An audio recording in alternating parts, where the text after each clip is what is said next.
নমস্কাৰ বন্ধু বান্ধৱীসকল, আজি বনালোঁ লোকেল মুৰ্গীৰ আঞ্জা আৰু একেবাৰে সাধাৰণভাৱে বনাইছোঁ আৰু মইনো কেনেকৈ বনালোঁ তাকে অকণমান আপোনালোকক দেখুৱাওঁ বুলি ভাবিছোঁ। তেন্তে আহকচোন ভিডিঅ'টোৰ মাজলৈ। এইফালে এয়া মাংসখিনি লৈ লৈছোঁ। মাংসখিনি বেছি ডাঙৰকৈ কটা নাই, সৰুকৈ কাটিছোঁ।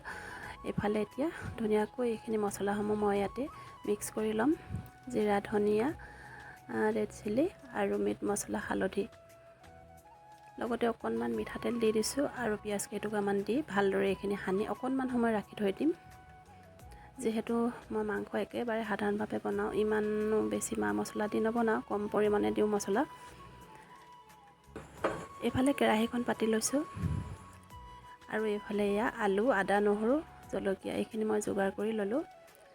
আনফালে কেৰাহীখন গৰম হোৱাত ইয়াতে তেল দি দিলোঁ আৰু আলুখিনি মই আগতীয়াকৈ ফ্ৰাই কৰি লৈছোঁ।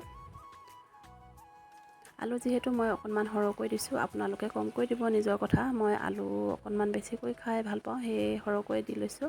এই আলুখিনি সোৱাদ নমাই ল'লোঁ। ইয়াতে এতিয়া তেজপাত এখিলা আৰু শুকান জলকীয়া 2টা দি লৈছোঁ। লগতে পিঁয়াজ কাটি থোৱা পিঁয়াজখিনিও ইয়াতে দি দিছোঁ। এইখিনি এতিয়া অকণমান ভাজি লৈ মাংসখিনি দি দিলোঁ। মাংসখিনি এতিয়া ভালদৰে লৰাই লৈছোঁ।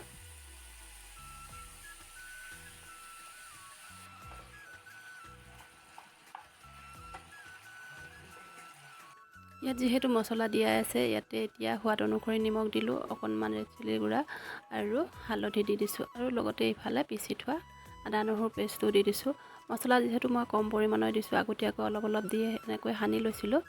এতিয়া মাংসখিনি ঢাকনখন মাৰি সিজিবলৈ দিলোঁ। এইফালে ঢাকনখন খুলি চাইছোঁ, দেখিছেনে অকণমান তেলখিনি বিৰিঙি আহিছে। ইয়াতে এতিয়া মই ফ্ৰাই কৰি থোৱা আলুখিনি দি দিব লাগিব।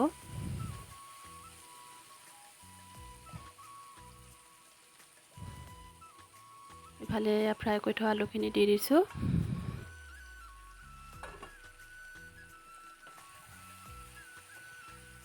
ভালদৰে এতিয়া এইখিনি লৰাই লৈছোঁ।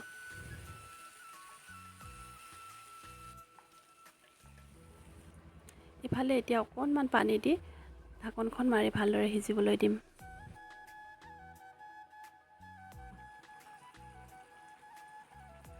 ইফালে ইয়াত দেখিছেনে মাংস প্ৰায় হৈয়ে গৈছে আৰু একেবাৰে সাধাৰণভাৱে মই বনাইছোঁ, যিহেতু মছলাও কম দিছোঁ আৰু আপোনালোকৰ দৰে ইমান ভালকৈ বনোৱা নাই বাৰু। মোৰ বনোৱাটো এইটো চিষ্টেমতে মই বনালোঁ, আপোনালোকক দেখুৱালোঁ কেনেকৈনো বনালোঁ।